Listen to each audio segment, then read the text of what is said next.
دوستوں، رات کی خاموشی، سجدوں کی سرگوشی اور بندے کا اپنے رب سے تعلق جو دنیا کے ہر شور سے بلند اور ہر خواہش سے پاک ہوتا ہے، تہجد اسی کا نام ہے۔ وہ نماز جسے اللہ والوں نے کبھی بوجھ نہیں سمجھا، بلکہ اپنی روح کی غذا بنایا اور اللہ کی جنت کے حاصل کرنے کا اسے راستہ بنا لیا۔ آپ دیکھ رہے ہیں نو ٹی وی جدہ، اور میں ہوں آپ کا دوست، آپ کا ہوسٹ محمد عاقل، جدہ سے، مملکت سعودی عرب۔ دوستوں، اکثر لوگ یہ سمجھتے ہیں کہ تہجد صرف اسی وقت ہوتی ہے جب آدمی سو کر اٹھے، اور اس غلط فہمی کی وجہ سے پوری زندگی وہ تہجد ہی نہیں پڑھ پاتے، وہ اس عبادت سے، اس عظیم عبادت سے محروم رہ جاتے ہیں، حالانکہ حقیقت اس سے کہیں زیادہ آسان اور دل کو راحت دینے والی ہے۔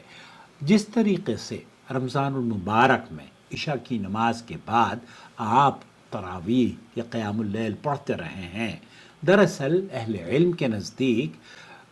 تہجد کی نماز کا جو وقت ہے وہ عشاء کی نماز کے بعد فوراً شروع ہو جاتا ہے اور یہ فجر تک رہتا ہے۔ اب آپ کو جو غلط فہمی ہوئی ہے، اس غلط فہمی کا اس مختصر سی ویڈیو میں ازالہ مقصود ہے۔ اللہ رب العالمین قرآن کریم میں یہ فرماتا ہے وَمِنَ اللَّيْلِ فَتَهَجَّدْ بِهِ نَافِلَةً لَكَ، اور رات کے کچھ حصے میں اس قرآن کے ساتھ تہجد پڑھا کریں، یہ آپ کے لیے نفل ہے۔ اور اللہ کے رسول صلی اللہ علیہ وسلم نے ارشاد فرمایا، صحیح مسلم کی یہ حدیث، افضل الصلاة بعد الفریضہ صلاة اللیل، رات کی جو نماز ہے، فرض نمازوں کے بعد سب سے افضل نماز رات کی نماز ہے۔ اب اصل جو بات سمجھنے کی اور سمجھانے کی ہے وہ ہے کہ تہجد کا تعلق رات کی نماز سے ہے، اگرچہ افضل طریقہ یہی ہے کہ آدمی سو کر اٹھے، لیکن اگر کوئی شخص عشاء کے بعد سونے سے پہلے 2 رکعت خالص نیت سے پڑھ کے وہ سو بھی جاتا ہے تو بھی اسے قیام اللیل میں شامل کیا جائے گا اور اللہ کے ہاں اس کا اجر ضائع نہیں ہوگا۔ لہذا اپنے آپ کو اس شرط میں نہ باندھیں کہ جب اٹھیں گے تب پڑھ لیں گے، بلکہ آج ہی سے یہ نیت کر لیں کہ عشاء کے نماز کے فوراً بعد 2 رکعت آپ خشوع و خضوع کے ساتھ، دل کی حاضری کے ساتھ اپنے رب کے سامنے کھڑے ہونے کے لیے تیار ہو جائیں گے اور اللہ کی رضا کے لیے 2 رکعت نماز پڑھیں گے۔ کوئی لمبی صورت اگر آپ کو یاد نہیں ہے، فکر نہ کریں، آپ اگر صرف قل اعوذ برب الفلق، قل اعوذ برب الناس یا قل هو اللہ احد بھی پڑھ لیں تب بھی آپ نے مقصد حاصل کر لیا۔ اصل چیز لمبائی نہیں ہے، بلکہ سچائی یہ ہے کہ اصل آپ کا اللہ کے حضور سجدہ ریز ہونا ہے۔ اور اب ذرا اسلاف کا اگر آپ اندازہ کریں کہ انہوں نے اس نماز کی کتنی اہمیت اور اس کو کس طریقے سے بیان فرمایا ہے، تو حسن بصری رحمۃ اللہ علیہ اور امام ائمۃ عبداللہ ابن مسعود رضی اللہ تعالی عنہ یہ قیام اللیل کیا کرتے تھے۔ اللہ کے رسول صلی اللہ علیہ وسلم خود، عائشہ فرماتی ہیں کہ آپ کے قدم مبارک ورم آلود ہو جاتے تھے، موٹے ہو جاتے تھے، ورم آ جاتا تھا، اللہ کے رسول صلی اللہ علیہ وسلم اس کے باوجود بھی اس عظیم عبادت کو ادا کیا کرتے تھے۔ آج اگر آہستہ آہستہ یہی 2 رکعت آپ شروع کر دیں تو کل انشاءاللہ تعالی اس مقام پر آپ پہنچیں گے کہ آپ 2 کے بعد 4، 4 کے بعد 6 اور نبی کریم صلی اللہ علیہ وسلم کی سنت کے مطابق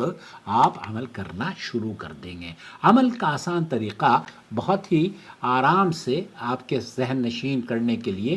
آج ہی سے اگر آپ شروع کر دیں، عشاء کے بعد 2 رکعت نفل اس نیت سے پڑھیں کہ یہ رات کی نماز ہے، تہجد ہے، اور اس کے لیے آپ کو دل سے صرف یہ ادا کر ज़ुबान से कहने की ज़रूरत नहीं है कि नियत करता हूँ मैं इस नमाज की वास्ते अल्लाह ताला के। कोई नियत नमाज की अल्लाह के रसूल सल्लल्लाहु अलैहि वसल्लम ने ये अल्फाज नहीं सिखाए हैं। इसलिए उलमा ने बना के आपको एक दीन बता दिया है और उससे ये बिदअत है। ज़बान से नियत करना किसी भी नमाज की ये बिदअत अमल है। इसलिए नियत दिल के इरादे का नाम है। अब आप जब इशा की नमाज आपने पढ़ ली, 2 रकात आप पढ़ते हैं, तो वो 2 रकात आपकी क़यामुल लैल और तहज्जुद की नीयत से अगर आप पढ़ेंगे तो वो आपको इशा की नमाज के बाद सुनन और नवाफिल, सुन्नत और नफिल दोनों एक ही नमाज का नाम है। इसलिए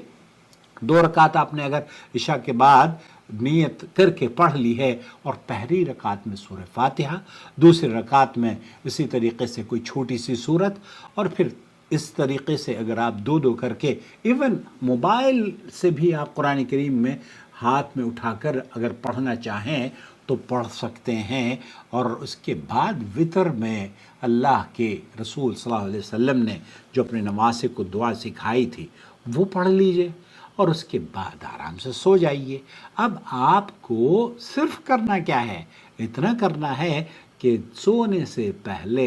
इशा की नमाज के फ़ौरन बाद 2 रकात, 4 रकात, 6 रकात, जितनी भी आपको अल्लाह ताला तौफीक दे, इस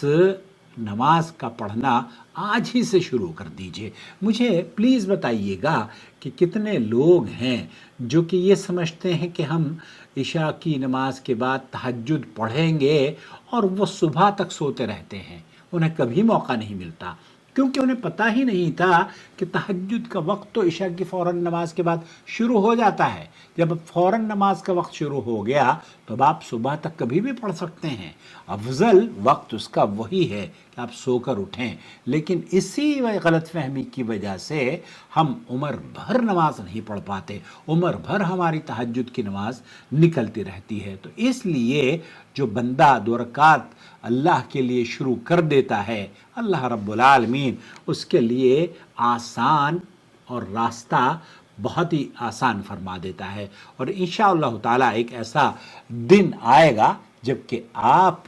इशा की नमाज के बाद आराम भी अगर कर लेंगे तब भी आपको, अगर नमाज भी आपने नहीं पढ़ी तो अल्लाह के रसूल सल्लल्लाहु अलैहि वसल्लम की हदीस के मुताबिक आपको ना पढ़ने पर भी क़यामुल लैल या तहज्जुद का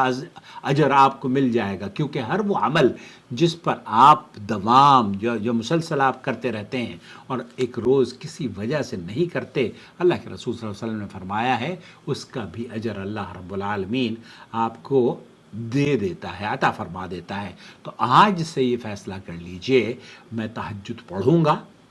और आज ही से 2 रकात का आगाज़ आप इस तरीक़े से कर लीजिए कि 2 रकात में कितनी मुश्किल से 2-4 मिनट लगेंगे। तो लेट्स ट्राई टुगेदर इंशाअल्लाह। अल्लाह ताला बहनों के लिए भी और भाइयों के लिए भी, ये सब के लिए मेरी गुजारिश है कि आज ही से इस सिलसिले का आगाज़ करें और पूरे साल 2-2 रकात अगर आप पढ़ते रहेंगे, कभी 2 रकात पढ़ ली, कभी 4 पढ़ ली इंशाअल्लाह ताला, और आखिर में सोने से पहले आप अगर 1 रकात भी वितर पढ़ लेते हैं तब भी आपके लिए बहुत आसानी है। अस्सलामु अलैकुम वरहमतुल्लाहि वबरकातुहू। लाइक ज़रूर किया कीजिए वीडियोस को और कमेंट भी लिखें, जज़ाकल्लाह खैर। बहुत शुक्रिया आकिल साहब। जो कलिमात आप लिखना चाहते हैं वो लिख भी कर भी बोल सकते हैं आप हमें, मैं इंशाअल्लाह ताला आपके कमेंट्स का जवाब दूंगा।